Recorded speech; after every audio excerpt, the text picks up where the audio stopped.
Hi అండి, నమస్తే. Welcome back to our channel. ఈరోజు వీడియోలో మీకు నేను మట్టికాయ వేపుడు ఎలా చేసుకోవాలో చూపిస్తాను. వీటిని మనం కొన్ని ప్లేస్లో కొన్ని పేర్లతో పిలుస్తారు. మట్టికాయలని, గోరుచిక్కుడని, మొట్టికాయలని పిలుస్తారు. సో దీన్ని ఎలా చేసుకోవాలో చూస్తాం. ఫస్ట్ మనము చిన్న ముక్కలుగా కట్ చేసుకొని వాటర్లో సాల్ట్ వేసి ఉడకబెట్టుకోవాలండి.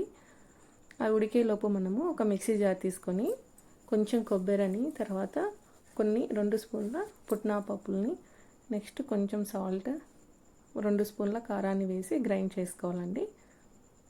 గ్రైండ్ చేసుకున్నాక అందులోకి ఒక 6-7 వెల్లుల్లిపాయలు కూడా వేసుకొని ఇలా బరకగా గ్రైండ్ చేసుకొని పక్కన పెట్టుకోండి. తర్వాత ఒక ప్యాన్ పెట్టుకొని ప్యాన్లో 3 స్పూన్స్ ఆయిల్ యాడ్ చేసి అందులో జీలకర్ర, ఆవాలు, కరివేపాకు, నెక్స్ట్ వచ్చేసి ఎండుమిర్చి అన్నీ వేసి బాగా ఆయిల్లో బాగా ఫ్రై చేయాలండి.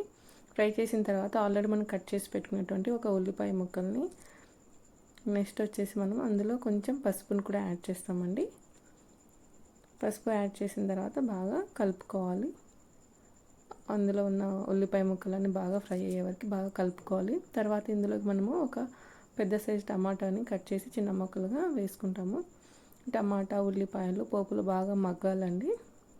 బాగా మగ్గిపోయిన తర్వాత ఇందులోకి మనం ఆల్రెడీ ఉడకబెట్టి పక్కన పెట్టుకున్నటువంటి మట్టికాయలను కూడా వేసి పోపులో బాగా కలపాలండి. బాగా ఆయిల్లో మగ్గే వరకు బాగా కలపాలి. ఆల్రెడీ ఉడికిపోయి ఉంటాయి కాబట్టి మనం ఎక్కువసేపు మగ్గించాల్సిన అవసరం లేదు. తర్వాత ఆల్రెడీ మనం గ్రైండ్ చేసి పెట్టుకున్నటువంటి కారపొడిని కూడా వేసి బాగా మిక్స్ చేసుకోవాలండి.